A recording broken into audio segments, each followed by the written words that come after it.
Hello everyone, and welcome to another episode of All the Mods 6. How are you guys doing today? How's life? I want to start today's episode by optimizing our sieving process. Right now, it's really bad. Don't get me wrong, it's giving us a ton of resources, but there are huge rooms for improvement. For instance, one of the things that we have noticed is that we can improve the speed of the sieves by giving them food. Now it's working at almost 8 times the speed. Also, instead of getting actual ores, we're just getting pieces. And then I have to process them manually. So let us fix it today. I think the most important thing that we have to do is to switch this cobblestone.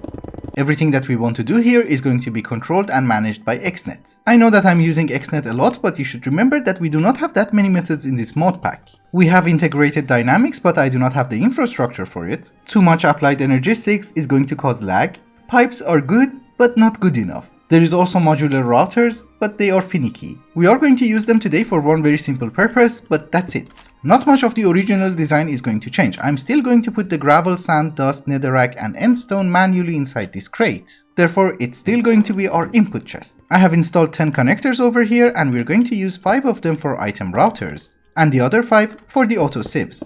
As always, we're going to create a channel for energy and we're going to power the sieves. Then I'm going to make another channel for items and we're going to extract the items that we need to sift from the barrel and insert them into the sieves, right? So I'm just going to copy the setting and paste it for all the sieves. There's also one more item that we need to extract from the barrel, and that is going to be food, which is going to be inserted into the item routers. And obviously I'm just going to paste the settings. So if I give you a little bit of food, it should go inside these guys. Yes. The modular routers are going to be our fake players, which are going to right click on the sieves with food so that they will work faster. And therefore we're going to need something called an activator module.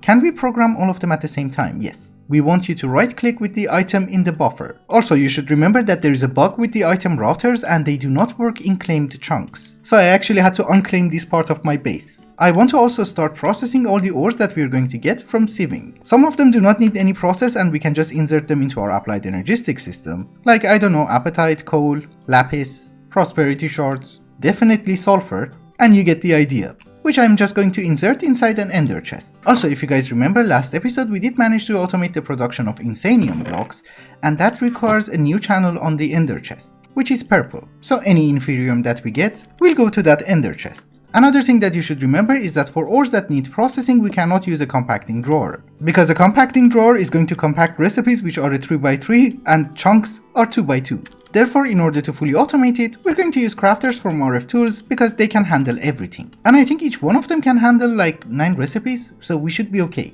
Anyways, let me set up the filters and I'll be right back.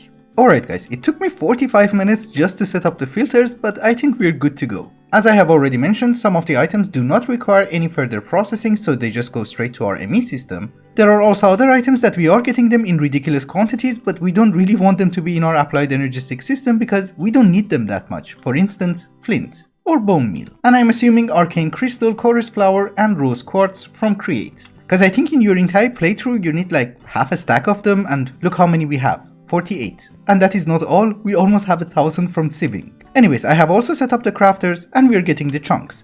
We need to process them. I was thinking, should we do ore doubling or should we do ore tripling? We are going to go with ore tripling. And as you can see, I have already made the machines. The issue is that I just have to expand our platform just a little bit so that the machines that I've made would actually fit. Did I bring everything? No. Yes. I missed you. So for those of you who are not familiar with ore tripling using mechanism, all you have to search in the JEI is clump. It will tell you that if you put the ore or the ore chunk inside a purification chamber with oxygen, you will get 3 clumps. Therefore, our first order of business is to try and get oxygen. For that we need a sink, some mechanical pipes, so that we can extract the water. And then I have made 2 electrolytic separators, which we're going to put them on top, and these are going to give us hydrogen and oxygen. We don't need the hydrogen, so dump excess for you as well. And we want to configure it so that it will output the oxygen from this side. We should also remember to give them power so that they continue to function. Our next step is to install the purification chamber. So you might notice that we have a purification chamber which also has oxygen. And if I extract the ores, it will start processing it. Oh, this is unobtainium. Nice. After this, we need to upgrade our power situation because we're doing terrible. Anyways, after you have made your purification chamber, there is one more upgrade that you can add so that it will be much more efficient. This is called a gas upgrade and it will consume far less oxygen. So we have the clump, Now we have to put it inside the crusher. That is going to give us the dust. The next step is an enrichment factory. That is going to take the dirty dust and give us the dust, which obviously the final step for it is to just smelt it. And we get the ingots. And if I manage to make one more ender chest, we should be able to fully automate it. Although one thing that you should remember is that we cannot do this at all times because it's incredibly power intensive. But on a positive note, this is how fast we are getting ores. They are not being imported fast enough. It's fine, for the moment we just do something like this and it should be okay. Yes. So definitely one of the most important things that we should start doing today is to upgrade our power. By the way, there is something that I have to definitely mention. These guys will not stop feeding the sieves even if they are empty. These can be controlled by redstone, so we can read the comparator signal from the sieve so that we can turn it off so that we don't waste food whenever we don't have material inside the sieves. But that is going to look extremely horrible and I don't really want to do that. Once we get into Botania and get the Alpine portal, we will have a solution. And in that way, it will look neat and nice. And definitely before we go any further, we have to solve this issue. This is the part where some of you are going to disagree with me, but listen to the facts. We need a magnet. Magnet from thermal or this one. We go with this magnet because the other one requires RF and it's relatively cheap. This time, we're going to go with a 7x7. And I'm also going to make it 7 blocks tall. We all know that the more fuel rods we have, the more RF the reactor is going to generate.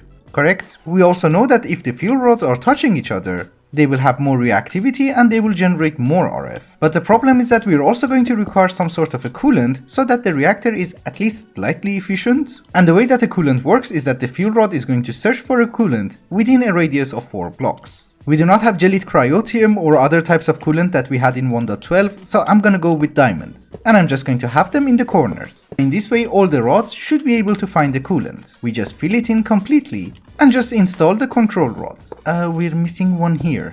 Oh no. So we do have a giant 7x7x7 reactor. Let us see how much RF it's going to generate. Oh, you need a lot of fuel. Maybe we go with uranium blocks, cause ingots are actually taking some time. Are we good? Yes, this is much better. Now that it is full of fuel, let's see how much RF it's going to generate. 10, 15, and almost 20. And we should also remember that we are burning almost 0.7 millibuckets of fuel. I just wanted to make a very small test. I removed all the diamond blocks that I put in the corners and I replaced them with fuel rods. Now if we turn on the reactor, you might actually notice that we're burning 30% more fuel and we're generating less RF. And therefore we're going to go with this design with coolants in the corner, cause that one seems to be the most fuel efficient and it also generates us a lot of RF. We're hitting almost 20,000 RF. Obviously now that we have access to a decent supply of RF, these guys can work at maximum efficiency.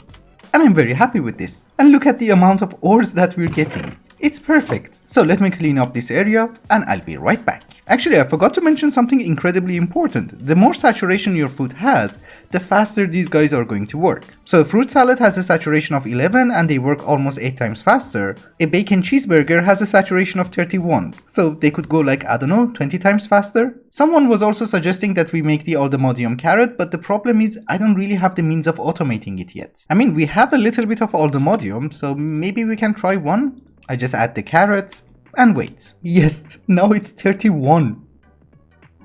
Holy. So something fun. It's not consuming the carrot. It's still inside. Should I be cheaty? I have made a very small decision and we're not going to cheat. We're going to go with our salad because that is the best food that we can make. That one with the aldemodium carrot is a glitch and we're not going to abuse it. Besides, we are getting plenty of resources and I have nothing to complain. I don't know if I mentioned it or not, but I also cleaned up the room. And since I have done a lot of building, we have unlocked a new perk. So if I break a block, it will just go in my inventory, which is really cool. I wanted to get into industrial foregoing because there are a few items that we need from that mod, and then something occurred to me. We all know that in industrial foregoing, the first step is to try and get plastic because you need it in order to make literally every single machine. How do you get plastic? Obviously, you get it from latex. The issue is that you also need the latex in a dissolution chamber for a number of crafting recipes, including the upgrades, and even some of the machine frames.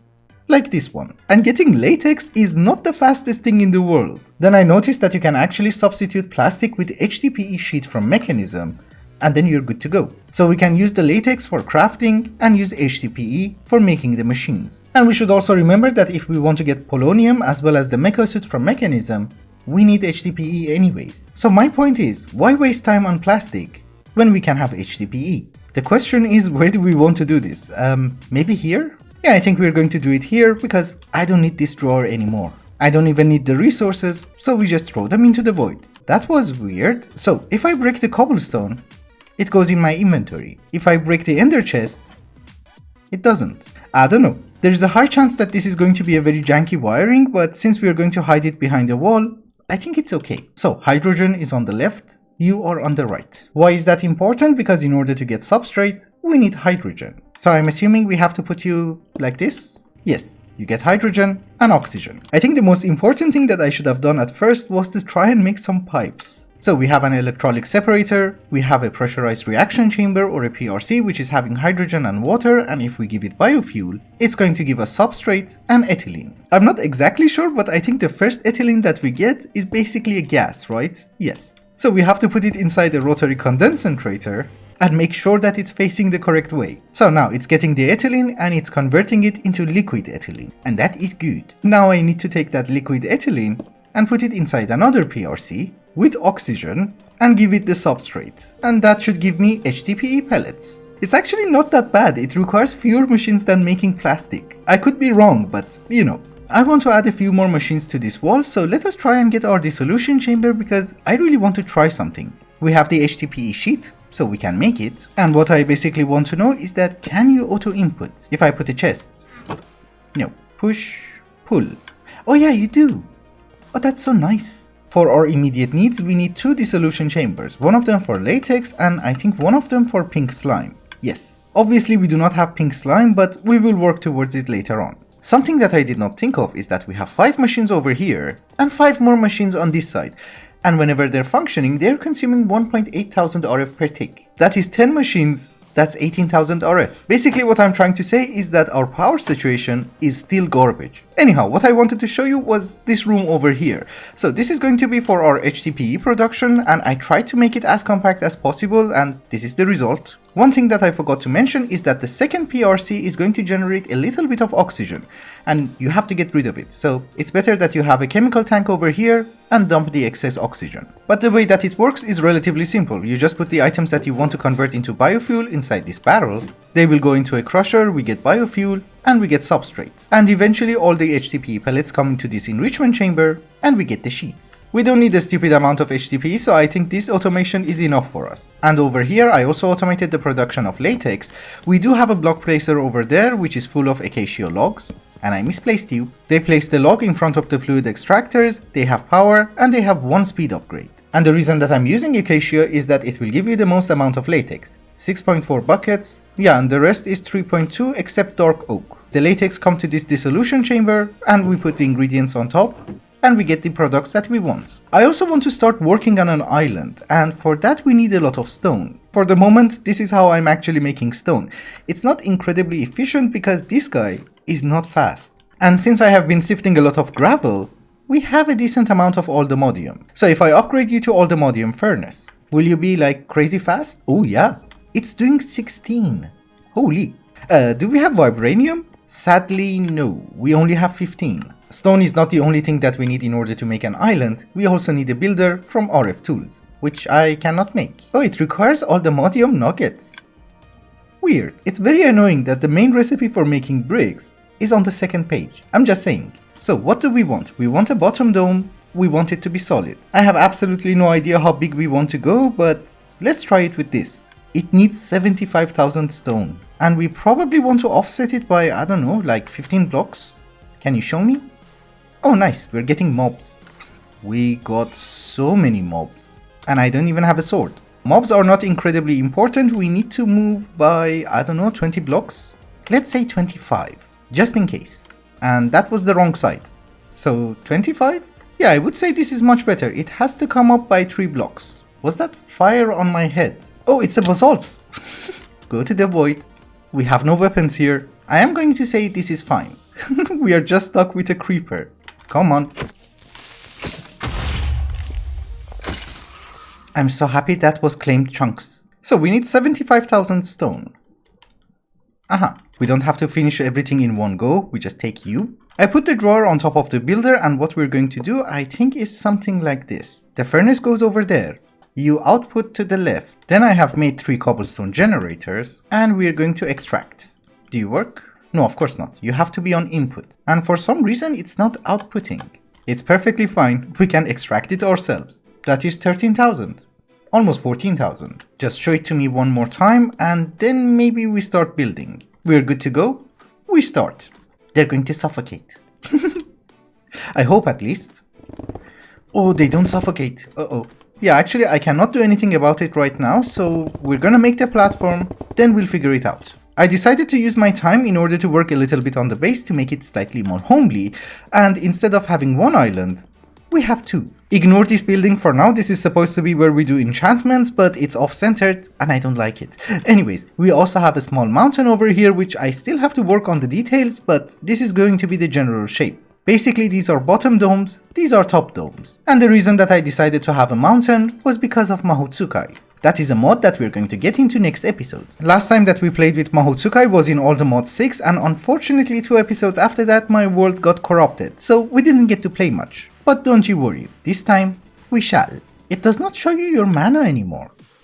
Weird. Anyhow, the main reason that we got HDPE today as well as latex and tried to get into industrial foregoing was to get Euronanite. It's slightly confusing, I know, but the only way that you will get Euronanite is from a laser drill from industrial foregoing. There is absolutely no other way of getting the ore, but once we get 4 pieces, we can make the seed and we're done. But you might notice that in order to make the laser drill, that is the fluid, the material, we are going to require pink slime. It's nothing super complicated and we don't need it in very large quantities, but I think we should at least try to get it today. All we need is a mob slaughter factory. It does not tell me which is the maximum range upgrade that I can install, but we're going to go with +5. So I'm assuming we just unlock you and put the rest in? Yeah. So the way that the mob slaughter factory works is that it's going to slaughter the mobs, and it is going to provide us with 2 different fluids. One of them is liquid meat, which is brown, and the other one is pink slime, which is obviously pink. So let us go to our mob farm, and this is going to be a very temporary setup. We're going to change it eventually, but I think we can just put it over here. Why is there experience inside? And it seems a range add-on of 5 was okay. Oh, we already got meat. Okay. We want you to push to the left and pink slime push to the right. So you go over there, you go over there. Now that we are out of range, we should get a little bit more. I hope. Yeah, we're getting more. Good. We should also invest in a few good tanks from Mechanism. And by good, I just mean the ultimate version. So now that we have the slime, I need 1 piece of gravel for you. And we put you over there. Let us see if we can make the machine casing. The machine frame that we need is the advanced machine frame, but we have to start with the simple version, which requires latex. And I think what we're going to do is that we're going to make a set of 15. We just dump everything inside, and you should work. Thank you. Another question is, how many of them do we need to upgrade? The base only requires 1, these guys require the simple. Okay, then we just need only 1. And we have a bucket of pink slime. That is nice. For the moment there is no point of automating it, is there? Because we only need 1 machine and I need to add more dissolution chambers anyway. I want to add 1 more for latex on this side, and I think there's also 1 more recipe. Yes, ether gas. Actually, I was reading about the ether gas and it was fun. Anyways, that is not the priority. The priority is you. What did I forget? Yes, I forgot the HDPE. It's okay. We give you the slime and you work. Our first advanced machine frame, which is not a quest. You chop down a tree, that is a quest. This is not. Since we have automated sieving, we don't have access to ore chunks anymore. But it is perfectly fine by me because we have Mechanism. And that should have given us 2 iron ore. Yes. Thank you. Okay, so this is the ore laser base, which for some reason is a quest. What we need to make now is some laser drills. Oh, okay. Sorry. Oh, we needed 4. It's okay. This is extra. We do not have too many speed upgrades, but making them is not that expensive. Let me make some. We just lock the recipe and get a few. Also, when we were playing All the Mods 6, someone told me that this does not have to be touching bedrock. I'm not exactly sure, so we're going to try it. Yeah, that is a fact. It does not have to be facing bedrock. Because you know, there's actually a block in front of it. Weird. Anyways, if you want to set it up yourself, you should remember that the base goes in the center and you need at least 1 of the drills. And the drills should be facing the base because the base itself is not going to be connected to power. The power comes from the drills. So this is why I have a flux plug on the drills and not the base. And even the speed upgrade is in the drill. So we can find Euronanite between Y level 4 and 36. So we go to 36? I don't know. One thing that I should have checked is that how much RF are you consuming? Not much. Anyway guys, I think with that, it is a good time to wrap up the episode. Thank you so much for watching, and I hope you enjoyed it. Till the next one, bye bye.